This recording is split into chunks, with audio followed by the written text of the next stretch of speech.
Let's explore whether or not lead generation websites are good for cleaning and other home service businesses.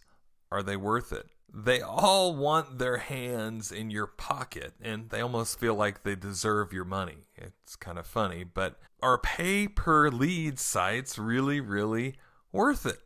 Well, I don't know. Sometimes. Maybe. But maybe not. It just all depends. And we're going to go over some of the ins and outs of when it's good, when it's bad, and whether or not you should be thinking about doing it in your own cleaning or home service business.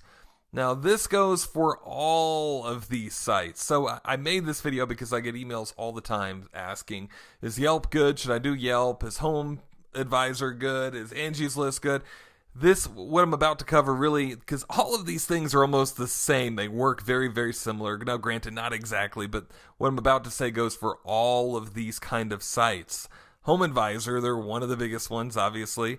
Angie's List, Yelp, Thumbtack, House. This is kind of a newer one, but yeah, all of these. Porch, which is a little bit newer than some of the other ones we just mentioned, but all the new ones are going to crop up tomorrow. Then, of course, all of the really big companies, Amazon, huge corporation, they're doing home services now. This goes for Amazon. This even goes for Google. Google's starting to do it. Funny enough, Facebook hasn't, but who knows? They may join the bandwagon if Google has good success with it. But this goes for all of this. And generally how it works, sometimes you do pay for advertising, but a lot of the times you actually pay for the lead. And really what goes on when you pay for the lead is you pay for it regardless of whether the client actually uses your service or not. So that's bad. Sometimes it's good. Sometimes actually that could be more attractive because you maybe have wasted a lot of money on advertising in the past. So for some of you, that's maybe attractive, but if you're paying for the lead regardless, you really have to know what you're getting into, because sometimes these leads can be upwards of 15, 20, 30, maybe more dollars just for the phone call. This can be very expensive. You need to be able to make sure that you're closing those. So here are some questions to ask before you even get into any of this stuff. These are very strong questions to ponder and kind of some ins and outs. And again, this really applies for all of these types of businesses. First, you need to really ask, are the users of that website in your target market? So one of the first things that you need to think about for any marketing is, are the people that I'm marketing to actually the people that I want to reach? Think about that long and strong. I used to recommend Angie's List quite a bit because of the fact that predominantly the users of Angie's List were upper income and female, and normally in the target market for a higher end cleaning company. That's maybe not so much anymore. Angie's List has kind of gotten somewhat saturated, but like we're going to talk about in just a few minutes too, depends on your area. So I can't say that for sure everywhere. In some areas, Angie's List is banging. Other areas, it's not doing very well at all. So really think about who your target market is before you do any marketing, and think the advertising that you're thinking about doing, is my target market there and there in a big way? It's predominantly the people I'm marketing to, my target market. How was the lead generated? So they're giving you these leads. Well, is it just simply because they're on Google? Well, you can just do Google AdWords and maybe win in a bigger way than you can for this $30 or $40 phone call that you're about to receive. Maybe the lead was generated from a good source because it's a cherished service. And Angie's List used to be that way. And again, in some communities, Angie's List still is. You need to do some homework there. You need to figure out how that lead was generated for the service that you're thinking about doing, whether it be Homeadvisor or whatever. And in my mind, in some ways, if it's simply only because it was showing up number 1 or number 2 in Google, that's kind of a discount in my mind. And I don't value that, and the client doesn't value that as much, really, because they just Googled you, and that's it. It could have been a Google AdWords ad. It could have been anything. So think long and hard about that. How was that lead generated. And if it was generated simply from a directory and that person really that called has no real value to that directory, then that lead isn't worth it as much to me. If it was derived simply because they love Angie's List and they're a strong part of Angie's List, that's a more valuable lead. Or they love Homeadvisor or whatever, site that it's from, Porch or whatever it is, then it's a more valuable lead. So how is that lead generated? How many competitors are actually using the service? Okay, this is a big one. And what are those competitors like? Are they lowball competitors? Do you really want to be in with them? If they're bait and switch, do you really want to be part of what they're doing and really even compete against that? Now, in some cases, maybe you can and maybe even do really well, but think about that. A lot of the times I default toward, if there are a lot of competitors actually using that service, to default toward not doing it. But again, it depends. It depends on, are they doing it well? It depends on, can you set yourself apart from your competition with that? And with all of these things, by the way, if you pay for any advertising, make sure that you don't sign any type of a commitment. There's ways that you can actually do that, to not sign some type of a commitment, and that you're actually just going in and just testing it for a month. So the other question to ask is the service new? My big thing with all of these, and a lot of the times for my business, I would go in and try these things when they were new just to test them out, and a lot of the times do well for a short time. Okay, if it's been around for a while and it's saturated already, probably not. But like Google Home Services is pretty new, yes, jump on it. Use it now until it doesn't work anymore, and it very well may be a really good thing for you.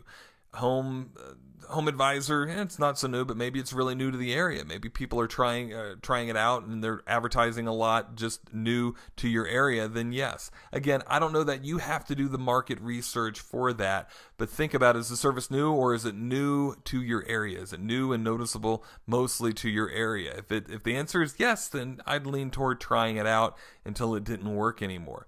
So the other thing to think about is, will the user's experience hurt my business? So if you're simply going and getting, you're one of 3 or 4 leads, like Homeadvisor I think often does, I think they still do it that way, and you're just going and you're returning phone calls and they're being bombarded by other people, that their experience isn't that great, and that might even hurt your business. I don't like being one of 3 or 4 estimates. Okay, I market myself purposefully to not be that way. So those sites that market like that, I would suggest leaning toward no.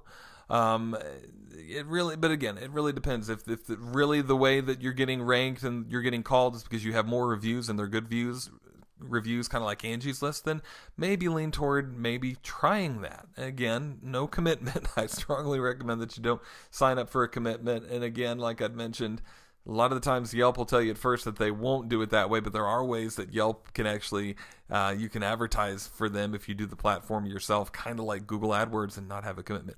Angie's List, not so much, but it depends on your area, it depends on your reps. Sometimes they will work with you, but I would demand that, though. Out of any of these, never sign a year-long commitment, because you don't know really what the user's experience is going to be like and whether it's going to hurt your business or not, and you sure don't want to be committed to a year to all of this. So, in a nutshell, and again, these do vary based on your area. Yes, I would maybe try it and be more inclined to try it if you're new in business, mostly because you're needing any kind of a business. And sometimes, just paying $10, $20, $30, $40 for a lead might be better than what you can get for some other marketing source. And sometimes that can be beneficial. So not to say that that's always good and it's always yes, but I'd lean more toward yes. I'd lean more toward yes if your prices are cheaper, and that's why a lot of the times if you're new in business, your prices are cheaper.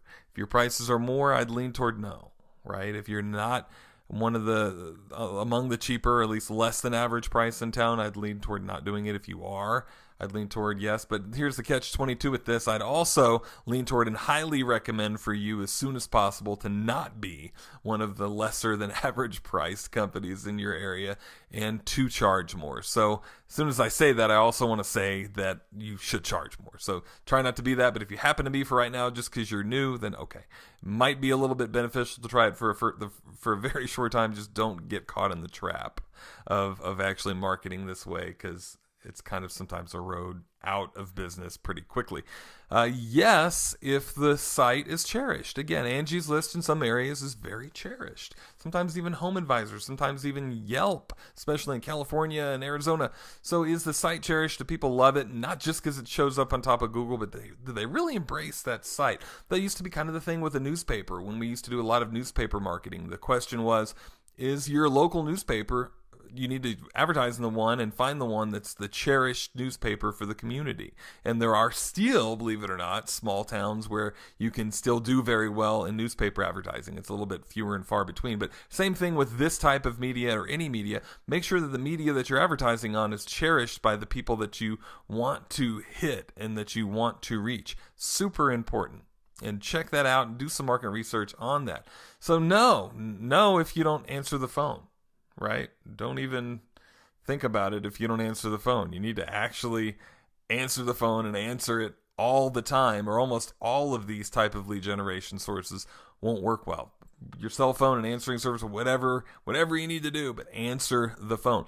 No, if you don't have good reviews, especially on some of these that rely on reviews like Angie's List and Homeadvisor and Thumbtack and some of these that actually will list your reviews up there. If you don't have good reviews and several reviews, you need to do whatever you can to quickly get those reviews, but don't do it yet if you don't have good reviews yet. Make sure that you've got good reviews. And no, if the site's saturated. If there's 5 competitors and they're all the low-ball competitors of your area, it's probably not going to be a win situation for you.